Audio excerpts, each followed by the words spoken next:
ओम नमो भगवते वासुदेवाय। भागवत पुराण दशम स्कंद 21वां अध्याय वेणु गीत। श्री सुखदेव जी कहते हैं, परीक्षित, शरद ऋतु के कारण वह वन बड़ा सुंदर हो रहा था। जल निर्मल था और जलाशयों में खिले हुए कमलों की सुगंध से सनकर वायु मंद मंद चल रही थी। भगवान श्री कृष्ण ने गौ और ग्वाल बालों के साथ उस वन में प्रवेश किया। सुंदर सुंदर पुष्पों से परिपूर्ण हरी हरी वृक्ष पंक्तियों में मतवाले भौरे स्थान स्थान पर गुनगुना रहे थे और तरह तरह के पक्षी झुंड के झुंड अलग अलग कलरव कर रहे थे, जिससे उस वन के सरोवर, नदियां और पर्वत सब के सब गूंजते रहते थे। मधुपति श्री कृष्ण ने बलराम जी और ग्वाल बालों के साथ उसके भीतर घुसकर गौ को चराते हुए अपनी बांसुरी पर बड़ी मधुर तान छेड़ी। श्री कृष्ण की वह बंशी ध्वनि भगवान के प्रति प्रेम भाव को, उनके मिलन की आकांक्षाओं को जगाने वाली थी। उसे सुनकर गोपियां का हृदय प्रेम से परिपूर्ण हो गया।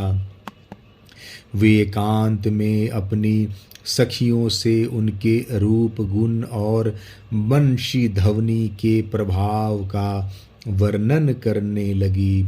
ब्रज की गोपियों ने बंशी ध्वनि का माधुर्य आपस में वर्णन करना चाहा तो अवश्य, परंतु वंशी का स्मरण होते ही उन्हें श्री कृष्ण की मधुर चेष्टाओं की परिपूर्ण चितवन, भौं के इशारे और मधुर मुस्कान आदि की याद हो आई। उनकी भगवान से मिलने की आकांक्षा और भी बढ़ गई। उनका मन हाथ से निकल गया। वे मन ही मन वहां पहुंच गई जहां श्री कृष्ण थे। अब उनकी वाणी बोले कैसे, वे उसके वर्णन में असमर्थ हो गई। वे मन ही मन देखने लगे कि श्री कृष्ण ग्वाल बालों के साथ वृंदावन में प्रवेश कर रहे हैं। उनके सिर पर मयूर पिच्छ हैं और कानों पर कनेर के पीले पीले पुष्प।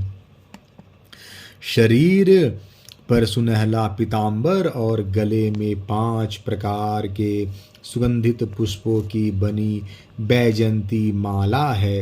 रंगमंच पर अभिनय करते हुए श्रेष्ठ नट का सा क्या ही सुंदर वेश है।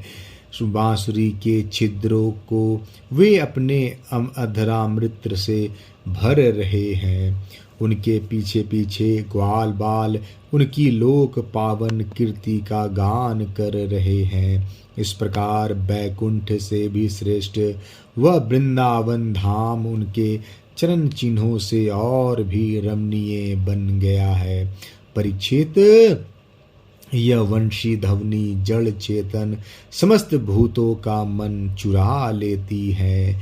गोपियों ने उसे सुना और सुनकर उसका वर्णन करने लगी।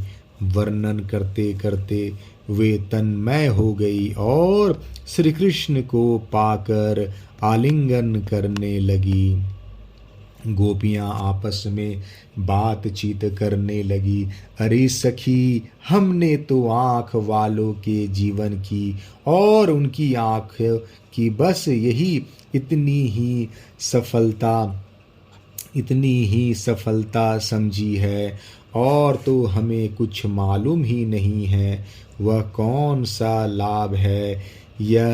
वह यही है कि जब श्याम सुंदर श्री कृष्ण और गौर सुंदर बलराम ग्वाल बालों के साथ गायों को हाँक कर वन में ले जा रहे हो या लौट कर ब्रज में ला रहे हो, उन्होंने अपनी अपनी अधरों पर मुरली घर कर रखी हो और प्रेम भरी तिरछी चितवन से हमारी ओर देख रहे हो, उस समय हम उनकी मुख माधुरी का पान करती रहे। अरी सखी, जब वे आम की नई कोपले, मोरों के पंख, फूलों के गुच्छे, रंग बिरंगे कमल और कुमुद की मालाएं धारण कर लेते हैं, श्री कृष्ण के सांवरे शरीर पर पीतांबर और बलराम के गोरे शरीर पर नीलांबर फहराने लगता है, तब उनका वेश बड़ा ही विचित्र बन जाता है। ग्वाल बालों की गोष्ठी में वे दोनों बीचों बीच बैठ जाते हैं और मधुर संगीत की तान छेड़ देते हैं। मेरी प्यारी सखी, उस समय ऐसा जान पड़ता है मानो दो चतुर नट रंगमंच पर अभिनय कर रहे हों। मैं क्या बताऊं कि उस समय उनकी कितनी शोभा होती है। अरी गोपियों, यह वेणु पुरुष जाति का होने पर भी पूर्व जन्म में न जाने ऐसा कौन सा साधन भजन कर चुका है कि हम गोपियों की अपनी संपत्ति दामोदर के अधरों की सुधा स्वयं ही इस प्रकार पिए जा रहा है कि हम लोगों के लिए थोड़ा सा भी रस शेष नहीं रहेगा। इस वेणु को अपने रस से सींचने वाली हिरदनियाँ आज कमलों के मिस रोमांचित हो रही हैं और अपने वंश में भगवत प्रेमी संतानों को देखकर श्रेष्ठ पुरुषों के समान वृक्ष भी इसके साथ अपने संबंध जोड़कर आंखों से आनंद अश्रु बहा रहे हैं। अरी सखी, यह वृंदावन बैकुंठ लोक तक पृथ्वी की कीर्ति का विस्तार कर रहा है।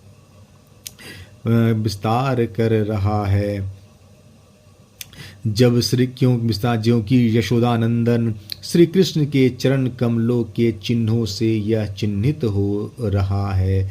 सखी, जब कृष्ण अपनी मुनि जन मोहिनी मुरली बजाते हैं, तब मोर मतवाले होकर उसकी ताल पर नाचने लगते हैं। यह देखकर पर्वत की चोटियों पर विचरने वाले सभी पशु पक्षी चुपचाप शांत होकर खड़े हो जाते हैं।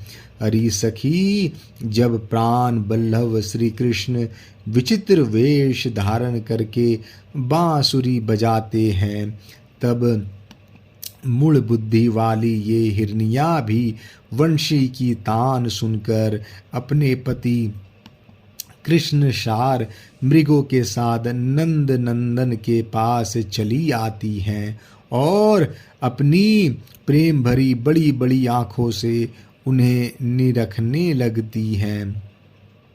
निरखता क्या है, अपनी कमल के समान बड़ी बड़ी आँखें श्री कृष्ण के चरणों पर निछावर कर देती हैं और श्री कृष्ण की प्रेम भरी चितवन के द्वारा किया हुआ अपना सत्कार स्वीकार करती हैं। वास्तव में उनका जीवन धन्य है। हम वृंदावन की गोपी होने पर भी इस प्रकार उन पर अपने को निछावर नहीं कर पाती। हमारे घर वाले कुढ़ने लगते हैं। कितनी विडंबना है। अरी सखी, हिरनिया की तो बात ही क्या है। स्वर्ग की देवियां जब युवतियों को आनंदित करने वाले सौंदर्य और शील के खजाने श्री कृष्ण को देखती हैं और बांसुरी पर उनके द्वारा गाया हुआ मधुर संगीत सुनती हैं, तब उनके चित्र विचित्र आलाप सुनकर वे अपने विमान पर ही शुद्ध बुद्ध खो बैठती हैं, मूर्छित हो जाती हैं। यह कैसे मालूम हुआ सखी? सुनो तो, जब उनके हृदय में श्री कृष्ण से मिलने की तीव्र आकांक्षा जग जाती है, तब वे अपना धीरज खो बैठती हैं, बेहोश हो जाती हैं। उन्हें इस बात का भी पता नहीं चलता कि उनकी चोटियों में गुंथे हुए फूल पृथ्वी पर गिर रहे हैं। यहाँ तक कि उन्हें अपनी साड़ी का भी पता नहीं रहता। वह कमर से खिसक कर जमीन पर गिर जाती है। अरे सखी, तुम देवियों की बात क्या कर रही हो? इन गौओं को नहीं देखते? जब हमारे श्री कृष्ण प्यारे अपने मुख से बांसुरी में स्वर भरते हैं और गौएं उनका मधुर संगीत सुनती हैं, तब वे अपने दोनों कानों के दोनों संभाल लेती हैं और खड़े कर लेती हैं, मानो उनसे अमृत पी रही हो। इस प्रकार उस संगीत का रस लेने लगती हैं। ऐसा क्यों होता है सखी? अपने नेत्रों के द्वार से श्याम सुंदर को हृदय में ले जाकर वे उन्हें वहीं विराजमान कर देती हैं और मन ही मन उनका आलिंगन करती हैं। देखती नहीं हो, उनके नेत्रों से आनंद के आंसू छलकने लगते हैं और उनके बछड़ों की तो दशा ही निराली हो जाती है। यद्यपि गायों के थनों से अपने आप दूध झरता रहता है, वे जब दूध पीते पीते अचानक ही वंशी ध्वनि सुनते हैं, तब मुंह में लिया हुआ दूध का घूंट न उगल पाते हैं और न निगल पाते हैं। उनका हृदय में भी होता है भगवान का संस्पर्श और नेत्रों में छलकते होते हैं आनंद के आंसू। वे ज्यों के त्यों ठिठक रह जाते हैं। अरे सखी, गौएं और बछड़े तो हमारी घर की वस्तु है, उनकी बात तो जाने ही दो। वृंदावन के पक्षियों को तुम नहीं देखती हो, उन्हें पक्षी कहना ही भूल है। सच पूछो तो उनमें से अधिकांश बड़े बड़े ऋषि मुनि हैं। वे वृंदावन के सुंदर सुंदर वृक्षों की नई और मनोहर कोपलों वाली डालियों पर चुपचाप बैठ जाते हैं और आंखें बंद नहीं करते। निर्विशेष नयनों से श्री कृष्ण की रूप माधुरी तथा प्यार भरी चितवन देख देख कर निहाल होती रहते हैं तथा कानों से अन्य सब प्रकार के शब्दों को छोड़कर केवल उन्हीं की मोहिनी वाणी और वंशी का त्रिभुवन मोहन संगीत सुनते रहते हैं। मेरी प्यारी सखी, उनका जीवन कितना धन्य है।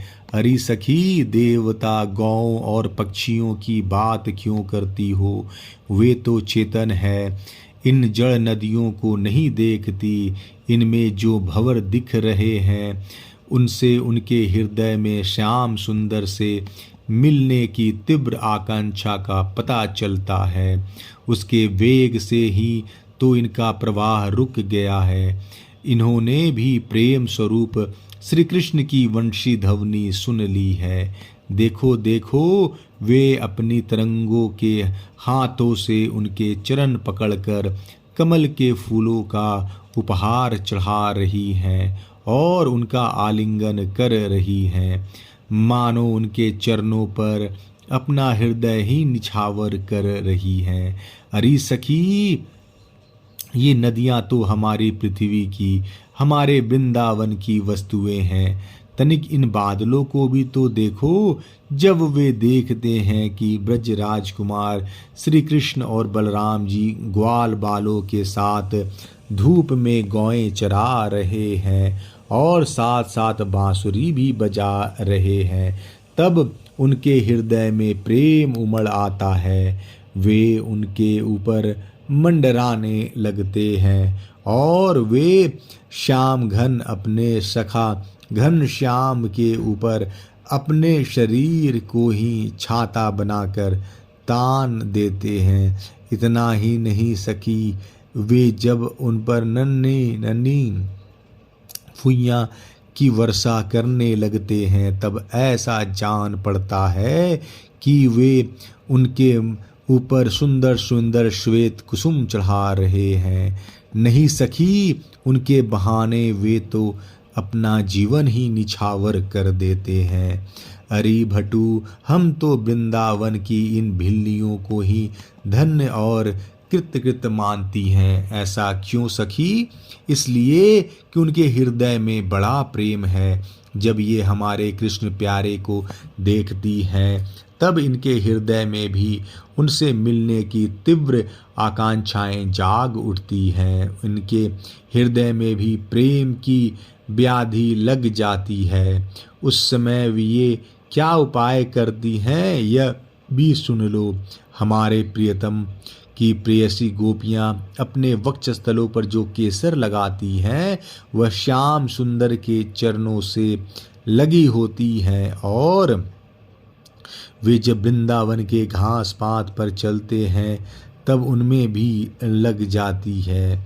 ये सौभाग्यवती भिल्लियां उन्हें उन तिनकों पर से छुड़ाकर अपने स्तनों और मुखों पर मल लेती हैं और इस प्रकार अपने हृदय की प्रेम पीड़ा शांत करती हैं। अरे गोपियों, यह गिरिराज गोवर्धन तो भगवान के भक्तों में बहुत ही श्रेष्ठ है। धन्य है इसके भाग। देखती नहीं हो, हमारे प्राण बल्लभ श्री कृष्ण और नैनाभिराम बलराम के चरण कमलों का स्पर्श प्राप्त करके यह कितना आनंदित रहता है। इसके भाग्य की सराहना कौन करे? यह तो उन दोनों का ग्वाल बालों और गौओं का बड़ा ही सत्कार करता है। स्नान पान के लिए झरनों का जल देता है, गौओं के लिए सुंदर हरी हरी घास प्रस्तुत करता है, विश्राम करने के लिए कंदराएं और खाने के लिए कंद मूल फल देता है। वास्तव में यह धन्य है। अरे सखी, इन सांवरे गोरे किशोरों की तो गति ही निराली है। जब वे सिर पर नौवन दूहते समय गाय के पैर बांधने की रस्सी लपेटकर और कंधों पर फंदा भागने वाले गायों को पकड़कर रस्सी रखकर गायों को एक वन से दूसरे वन में हाँक कर ले जाते हैं, साथ में ग्वाल बाल भी होते हैं और मधुर मधुर संगीत गाते हुए बांसुरी की तान छेड़ते हैं। उस समय मनुष्यों की तो बात ही क्या, अन्य शरीरधारियों में भी चलने वाले चेतन पशु पक्षी और जड़ नदी आदि तो स्थिर हो जाते हैं तथा अचल वृक्षों को भी रोमांच हो आता है। जादू भरी वंशी का और क्या चमत्कार बताऊं परीक्षित। वृंदावन बिहारी श्री कृष्ण की ऐसी एक नहीं अनेक लीलाएं हैं। गोपियां प्रतिदिन आपस में उनका वर्णन करती हैं और तन्मय हो जाती। भगवान की लीलाएं उनके हृदय में स्फुरित होने लगती। 21वां अध्याय समाप्त। जय श्री कृष्णा।